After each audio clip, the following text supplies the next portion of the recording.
लेक्चरला जो काही तुमचा पॉवर सायकल टॉपिक आहे तो स्टार्ट केला होता, बरोबर आहे. तर पॉवर सायकललाच आपण त्या ठिकाणी म्हटलं होतं हीट इंजिन सायकल किंवा एअर स्टँडर्ड सायकल. ठीक आहे. तर एअर स्टँडर्ड सायकल जी काही एफिशियन्सी असते ती आपण त्या ठिकाणी बघितली. ठीक आहे. एअर स्टँडर्ड सायकल स्टडी करण्याची गरज काय आहे. त्यानंतर जे काही आजच्या लेक्चरला आपण त्या ठिकाणी तुमची पॉवर सायकल्स ज्या आहेत बेसिकली आपण बघितलं होतं पॉवर सायकल्स मध्ये जे काही सायकल आहे त्यामध्ये व्हेरियस टाइप्स बघितले होते आपण लास्ट लेक्चर सांगितलं. त्यामध्ये कुठले होते एक कॅर्नॉट सायकल, त्यानंतर सेकंड होती तुमची ऑटो सायकल, त्यानंतर थर्ड होती डिझेल सायकल, त्यानंतर फोर्थ होती ड्युएल कंबशन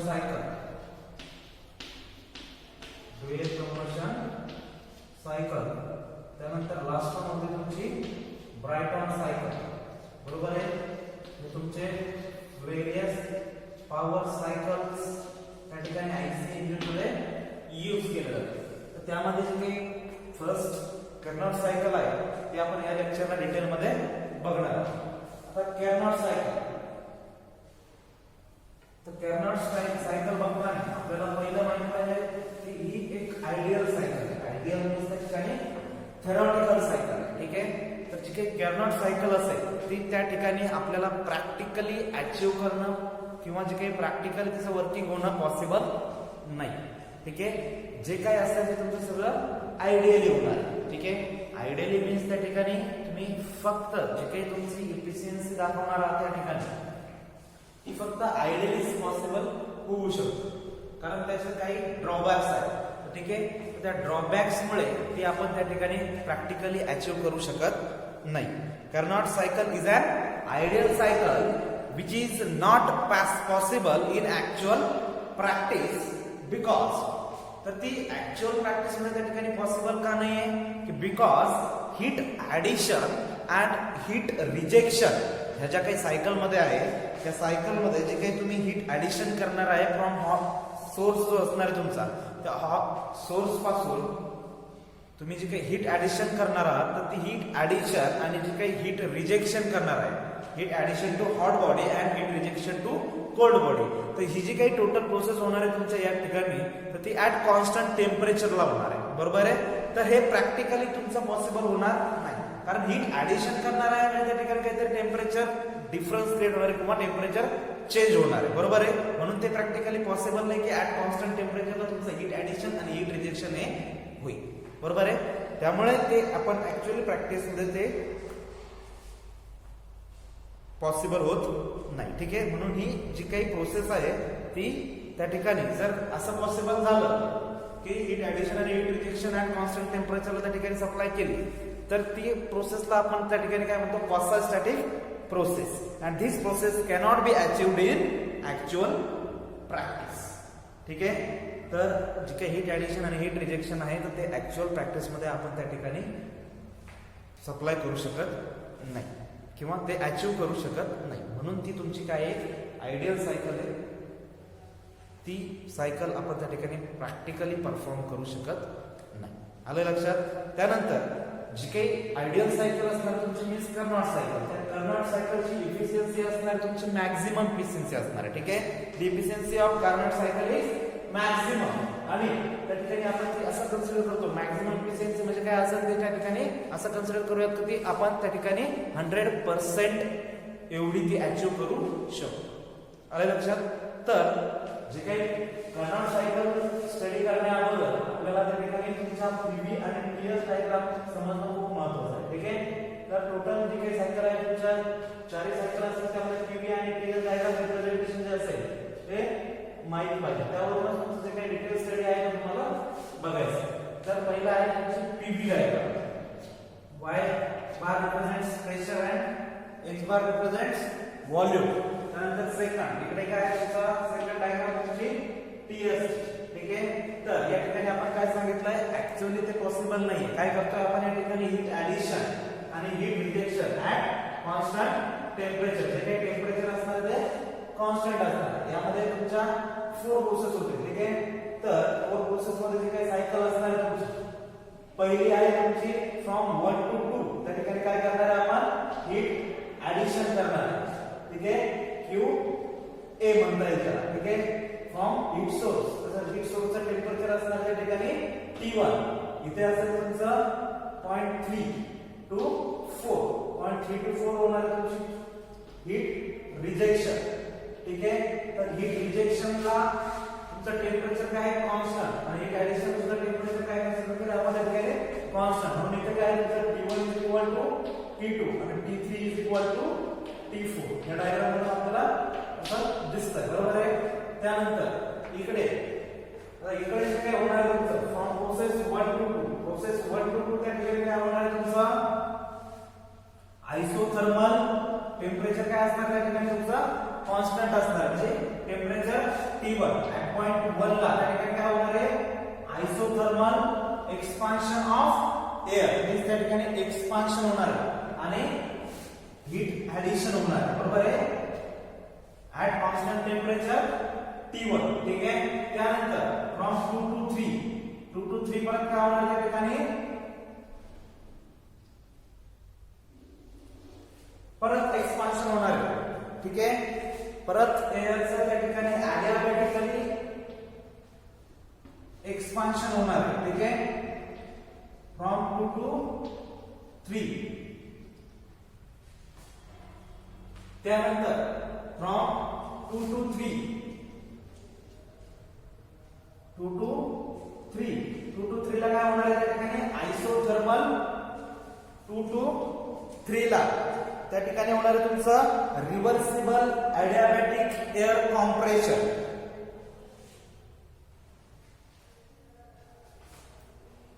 वन टू 2 ला काय सांगितलं, त्या ठिकाणी एअर एक्सपांड होणार आहे. 2 to 3 ला सुद्धा काय होणार त्या ठिकाणी, आणखी एअर तुमची एक्सपांड होणार आहे. बरोबर आहे.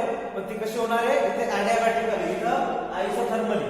त्यानंतर 3 to 4 ला, 3 to 4 ला काय होणार आहे त्या ठिकाणी, एअर कॉम्प्रेस रिव्हर्सिबल आयसोथर्मली. ठीक आहे. इथे काय होणार, एअर कॉम्प्रेस होणार आहे from 3 to 4.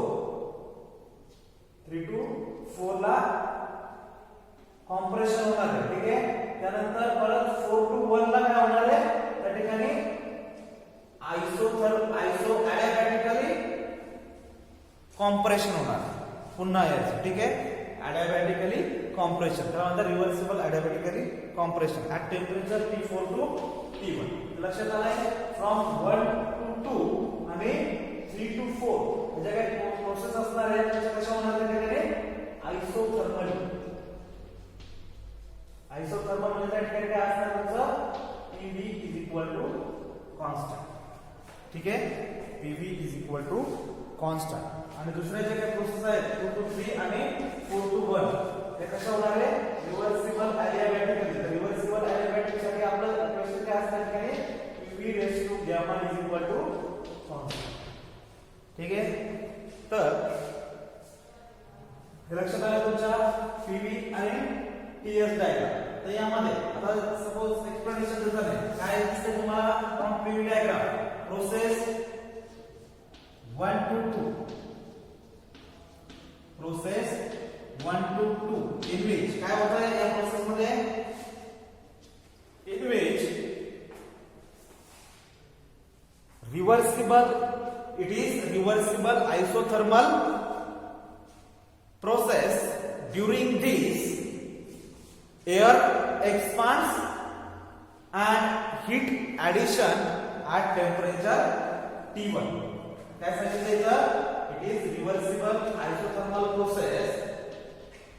Reversible isothermal process. Isothermal means या ठिकाणी तुमचं टेम्परेचर काय असणार आहे, कॉन्स्टंट असणार आहे. Reversible isothermal process in which काय होत आहे, in which air expands, in which expansion 1 to 2 काय होतं त्या ठिकाणी एअर एक्सपांड होते. in which air expands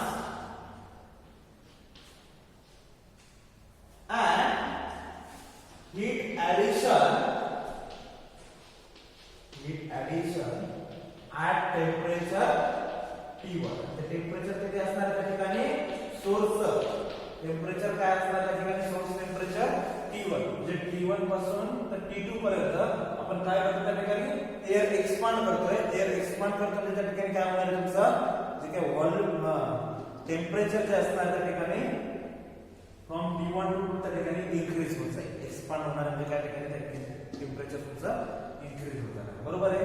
पण आपण या ठिकाणी काय म्हणलं प्रोसेस 1 to 2 काय आहे आयसोथर्मल प्रोसेस म्हणजे टेम्परेचर मध्ये कुठलाही त्या ठिकाणी चेंज होत नाही. ऍक्च्युअल प्रॅक्टिस मध्ये तो त्या ठिकाणी चेंज होतोय पण आपण कन्सिडर काय करतो त्या ठिकाणी ऍट कॉन्स्टंट टेम्परेचरला त्या ठिकाणी तुमचं एअर एक्सपांड होतं. आलं लक्षात. म्हणूनच तिला आपण त्या ठिकाणी आयडिया म्हणजे थोडक्यात कन्सिडरेशन करून पुढे स्टडी करतो. ठीक आहे. त्यानंतर प्रोसेस 2 to 3 ला इथे समजलं तुम्हाला प्रोसेस 1 to 2 काय आहे म्हणजे reversible isothermal process air in which air expands and heat addition at temperature T1 म्हणजे QA एवढी हीट त्या ठिकाणी आपण काय करतोय ऍड करतो. त्यानंतर पुढची प्रोसेस आहे प्रोसेस 2 to 3 ला. प्रोसेस 2 to 3 ला मी अगेन काय सांगितलं त्या ठिकाणी तुमचं एक्सपान्शनच होतंय पण ते कसं होतं या ठिकाणी रिव्हर्सिबल ॲडियाबॅटिक. ठीक आहे.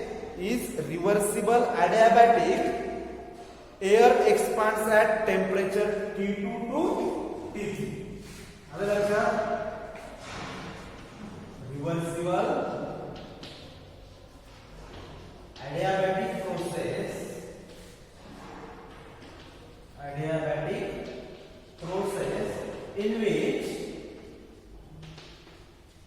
in which air expands from T2 to T3 from temperature T2 to T3. बरोबर आहे. at temperature T1 to T2 च्या ठिकाणी air expand होईल आयसोथर्मली. त्यानंतर from T2 to T3 again त्या ठिकाणी तुमचं रिमेनिंग एक्सपान्शन होईल. रिमेनिंग एक्सपांड केलं जाईल एअरला. त्या ठिकाणी तुमचं टेम्परेचर काय असेल फ्रॉम T2 टू T3. आले लक्षात. एक झाली तुमची रिव्हर्सिबल आयसोथर्मल प्रोसेस. दुसरी आहे रिव्हर्सिबल ॲडियाबॅटिक. ठीक आहे. Reversible isothermal process 1 to 2 2 to 3 reversible adiabatic process. Similar process 3 to 4 काय होतं 3 to 4 मध्ये तुमचं रिव्हर्सिबल आयसोथर्मल प्रोसेस असेल. पुन्हा जे काय 3 to 4 होणार आहे पण त्या ठिकाणी तुमचं एअरचं काय होतंय कॉम्प्रेशन होतंय. प्रेशर काय होतं त्या ठिकाणी इन्क्रीज होतं. इथे काय होतं तुमचं प्रेशर डिक्रीज होतं. इकडे इन्क्रीज होतं म्हटल्यावर काय होतं त्या ठिकाणी कॉम्प्रेशन होतं. ठीक आहे. 3 to 4 ला एअर इज कॉम्प्रेस्ड रिव्हर्सिबल आयसोथर्मली. ठीक आहे. ऍट टेम्परेचर T3 ला काय होतं त्या ठिकाणी ऍट पॉइंट T3 ला रिव्हर्सिबल आयसोथर्मली कॉम्प्रेशन होतंय एअर. ठीक आहे. Reversible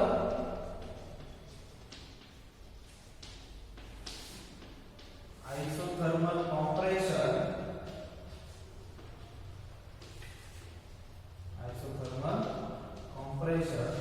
of air at temperature T3 and heat rejection. बरोबर आहे. T3 पासून काय होतं तुमचं हीट रिजेक्शन व्हायला सुरुवात होते. बरोबर आहे. Reversible isothermal compression of air at temperature T3 and heat rejection. त्यानंतर लास्ट प्रोसेस आहे तुमची डायग्राम मध्ये प्रोसेस 4 to 1. प्रोसेस 4 to 1 ला काय होतंय पुन्हा कॉम्प्रेशन होतंय पण हे जे काही कॉम्प्रेशन होणार आहे त्या ठिकाणी कसं होणार आहे reversible adiabatic compression. Reversible adiabatic compression in which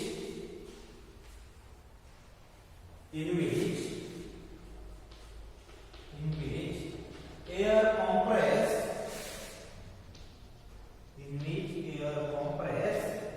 at from T4 to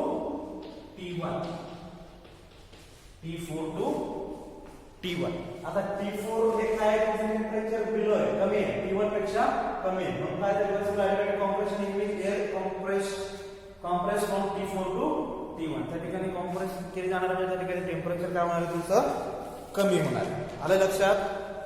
ठीक आहे. या ठिकाणी जे काही T1 असणार आहे तुमचं T1 काय असणार आहे त्या प्रोसेस असणाऱ्या सर्वांना प्रोसेस 1 to 2 आणि प्रोसेस 3 to 4 ही तुम्ही काय असेल त्या ठिकाणी रिव्हर्सिबल आयसोथर्मल प्रोसेस आणि 2 to 3 आणि 4 to 1 काय असेल रिव्हर्सिबल ॲडिबॅटिक प्रोसेस. एक असेल एक्सपान्शन आणि एक असेल कॉम्प्रेशन.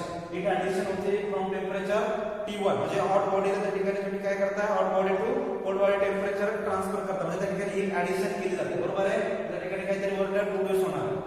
त्यानंतर T3 टू T4 ला त्या ठिकाणी काय होते हीट रिजेक्शन होते म्हणजे hot body to cold body काय होते त्या ठिकाणी हीट ट्रान्सफर होते. हे चार प्रोसेस समजल्या. त्यानंतर आता पुढे हे मी काय सांगितलंय T1 is source temperature. T1 काय आहे तुमचं source temperature and T3 is sink temperature. Sink म्हणजे त्या ठिकाणी कोल्ड बॉडी असतात. ठीक आहे. सोर्स टेम्परेचर T1 आणि T3 इज सिंक टेम्परेचर. ठीक आहे. आता परत once again from process 1 to 2 आपल्याला काय करायचं त्या ठिकाणी इफिशियन्सी काढायची कार्नोट सायकलची. त्यासाठी फ्रॉम प्रोसेस 1 to 2 जी काही तुमची प्रोसेस आहे कोणती आहे रिव्हर्सिबल आयसोथर्मल एक्सपान्शन प्रोसेस. त्या ठिकाणी एअरचं काय होणार आहे एक्सपान्शन होणार आहे ऍट टेम्परेचर T1 ला आणि दुसरीकडे काय होणार आहे त्या ठिकाणी हीट ऍडिशन होणार आहे. ठीक आहे. तर हीट ऍडिशन होणार आहे म्हटलं त्या ठिकाणी काय होणार आहे हॉट बॉडीकडून तुमची हीट सप्लाय होणार आहे बरोबर आहे. तर या ठिकाणी जी काही तुमची आयसोथर्मल प्रोसेस बरोबर आहे. आयसोथर्मल म्हणल्यावर त्या ठिकाणी प्रोसेस 1 to 2 ला टेम्परेचर काय असणार आहे तुमचं प्रोसेस 1 to 2 ला आयसोथर्मल प्रोसेस म्हणजे टेम्परेचर काय होतं त्या ठिकाणी कॉन्स्टंट झालं बरोबर आहे. Isothermal process temperature is constant. Temperature constant झाला म्हणजे तुमचा जो काही डेरिव्हेटिव्ह असणार आहे डेरिव्हेटिव्ह म्हणजे तुमची internal energy change in internal energy या ठिकाणी काय असेल झिरो असेल. झिरो का असेल कारण तुमचं टेम्परेचर या ठिकाणी कॉन्स्टंट म्हटल्यावर जे काही टेम्परेचर डिफरन्स असणार आहे तो काय असणार आहे झिरो. थोडक्यात इंटरनल एनर्जीचा फॉर्म्युला बघितला तुम्ही mcv delta T. Delta T या ठिकाणी झिरो असेल म्हणून तुमची internal energy at process 1 to 2 ला काय असेल त्या ठिकाणी झिरो असेल. ठीक आहे. म्हणून या ठिकाणी काय काढू शकतो आपण त्या ठिकाणी heat supply to hot body. ठीक आहे. तर heat supply to hot body किती असेल या ठिकाणी विच इज इक्वल्स टू जे काय वर्क डन होणार आहे work done by the air during isothermal expansion. काय म्हणताय फ्रॉम प्रोसेस 1 to 2 मध्ये काय असेल तर इंटरनल एनर्जी झिरो असेल. त्यानंतर heat supply to body is equal to या ठिकाणी हीट ऍडिशन होते म्हणून काय heat supply to body is equal to work done by the air during expansion. लक्षात जे काही हीट सप्लाय होणार आहे equals to work done by the air during expansion. जे काही एअर वरती एक्सपान्शन होणार आहे that work done means your heat supply to body. आता हीट सप्लाय टू बॉडी या ठिकाणी किती असेल त्या ठिकाणी जे काही वर्क डन असणार आहे तुमचं एक्सपान्शन जे होणार आहे त्या ठिकाणी जे काही W1 असणार आहे फ्रॉम प्रोसेस 1 to 2. ठीक आहे. तर जे काही W1 असेल तर ते किती असेल या ठिकाणी heat supply to body means T1 V1 log to the base E V2 upon V1 एवढं वर्क डन त्या ठिकाणी असेल तुमचं. ठीक आहे. याला equation number 1 from process 1 to 2 काय काढला आपण त्या ठिकाणी हीट सप्लाय टू बॉडी बरोबर आहे. हीट ऍडिशन किती होते त्या ठिकाणी heat supply to body is equal to work done by the air during expansion which is equal to W1 means work done by the air during expansion and which is equals to P1 V1 means pressure and volume at state 1 means V1 log to the base E V2 upon V1. Expansion होणार म्हणजे त्या ठिकाणी काय होणार आहे volume तुमचा change होणार. ठीक आहे. तर मग तो किती असेल त्या ठिकाणी log of E to the base V2 upon V1. हे झालं तुमचं W1 means heat supply to the body. ठीक आहे. त्याला सेकंड इयरला थर्मल मध्ये बघितलं असेल तुम्हाला standard equation PV is equal to MRT बरोबर आहे. त्याला आपण म्हणतो कॅरेक्टरिस्टिक गॅस इक्वेशन. ठीक आहे. तो R काय असतो कॅरेक्टरिस्टिक गॅस कॉन्स्टंट, त्याची एक स्टँडर्ड व्हॅल्यू असते. त्याला कसं लिहू शकतो तुम्ही W1 PV P1 V1 mRT. म्हणजे तिथे P1 V1 ला कसं रिप्रेझेंट करू शकता असं म्हणू शकता तुम्ही. P1 V1 मास या ठिकाणी तुम्ही कन्सिडर केले अझम्पशन मध्ये एक स्टँडर्ड सायकलचे जे काही अझम्पशन असते त्यामध्ये मास कसा असतो तुमचा कॉन्स्टंट, आरची व्हॅल्यू कॉन्स्टंट असते. ठीक आहे. टेंपरेचर काय या ठिकाणी ऍट कंडिशन 1 ला T1 म्हणून इथे लिहू शकता mR T1 log of base E V2 upon V1. ठीक आहे. त्यानंतर हे समजलं इथपर्यंत. हे झालं ऍट प्रोसेस 1 to 2. ठीक आहे. त्यानंतर second from process 2 to 3 process काय सांगते तुम्हाला. It is reversible adiabatic expansion. ठीक आहे. तर रिव्हर्सिबल ॲडियाबॅटिक एक्सपान्शन मीन्स त्या ठिकाणी तुमचं जे काय होणार आहे एक्सपान्शन एअर मध्ये, तर त्या ठिकाणी एक्सपान्शन होत असताना कुठल्याही प्रकारची हीट ऍडिशन किंवा हीट रिजेक्शन होणार नाही. ठीक आहे.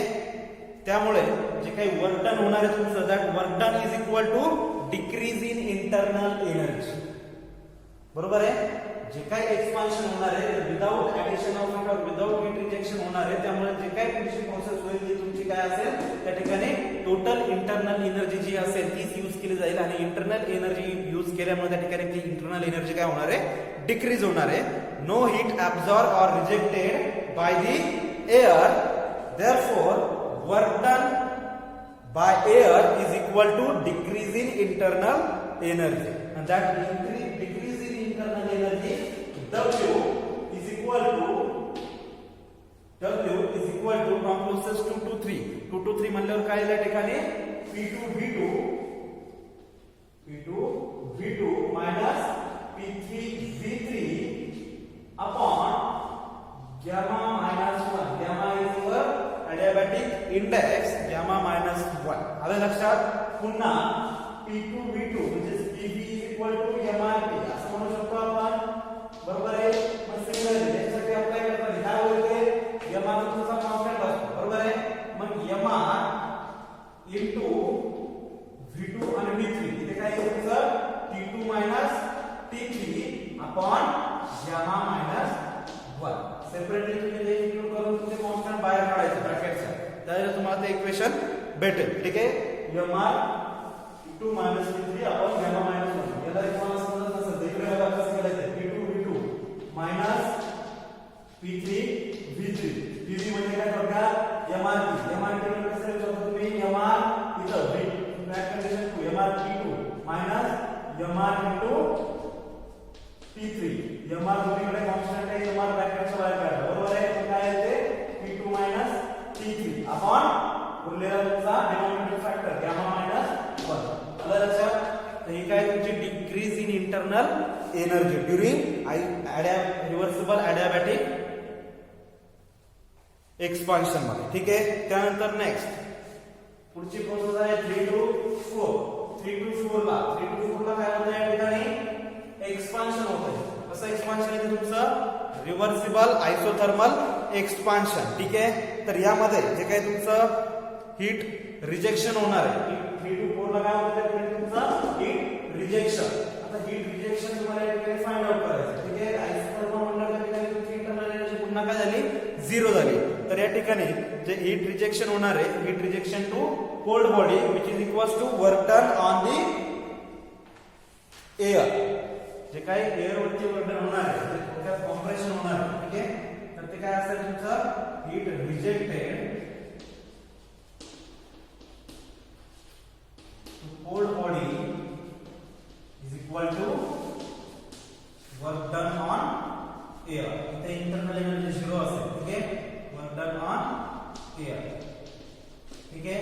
सिमिलरली जे काही इथे बघितलं तुम्ही हीट सप्लाय मध्ये P1 म्हणलं तुम्ही P2 upon V1 from process 1 to 2. ठीक आहे. 3 to 4 ला काय होईल त्या ठिकाणी वर्क डन जे असणार तुमचं सिमिलरली काय आहे त्या ठिकाणी work done W2 is equal to काय P3 log to the base e V3 upon V4. आले लक्षात? V3 upon V4. ठीक आहे, यालाच कसं लिहू शकता तुम्ही या ठिकाणी PV MRT, PV is equal to MRT. ठीक आहे, तर इथे काय MRT3 into log to the base e V3 upon V4. आले लक्षात? इथपर्यंत प्रोसेस समजल्या. 4 फ्रॉम प्रोसेस 3 प्रोसेस बघितल्या आपण, from 1 to 2 to 3 3 to 4 1 to 2 आणि 3 to 4 ला एक्सटर्नल प्रोसेस इंटरनल एनर्जी 0 असेल. ठीक आहे, प्रोसेस 1 to 2 ला हीट ऍडिशन होईल आणि ती हीट ऍडिशन किती असेल त्या ठिकाणी heat added to the hot body काय असेल त्या ठिकाणी work done by the air during expansion आणि इकडे काय असेल वर्क डन ऑन एअर. ठीक आहे, सेम W1 काय असेल तुमचं हीट ऍडिशन. ठीक आहे, त्यानंतर W2 काय असेल हीट रिजेक्टेड कसे असते वर्क डन ऑन एअर म्हणजे W2 काय तुमचं वर्क डन ऑन एअर आणि ते कशाचं इक्वल असतं heat rejected to cold body. त्यानंतर from process at process 4 to 1 ला ऍट प्रोसेस 4 to 1 प्रोसेस मध्ये त्या ठिकाणी जे काही तुमचं हीट असणार आहे. ठीक आहे, तर हीट ट्रान्सफर जे असणार त्या ठिकाणी 0 असणार. या ठिकाणी आपण 4 to 1 ला कुठल्या प्रकारचे ऍडिशन करतो का? करत नाही. ठीक आहे, तर हीट ऍडिशन त्या ठिकाणी 0 असल्यामुळे त्या ठिकाणी काय असेल तुमचं heat transfer is 0. Heat transfer is 0. तिथे काय होणार आहे ओन्ली तुमचं रिव्हर्सिबल ऑटोमॅटिकली कॉम्प्रेशन होणार. बरोबर आहे, जी फक्त त्या ठिकाणी तुमचं काय केलं जाईल इंटरनल एनर्जी त्या ठिकाणी यूज केली जाईल. ती इंटरनल एनर्जी काय होणार त्या ठिकाणी इन्क्रीज होणार. आता लक्षात 4 to 1 मध्ये काय होईल increase in internal energy and that increase in internal energy is equal to work done on the air. ठीक आहे, इथे काय होणार आहे increase in internal energy, increase internal energy which is equals to work done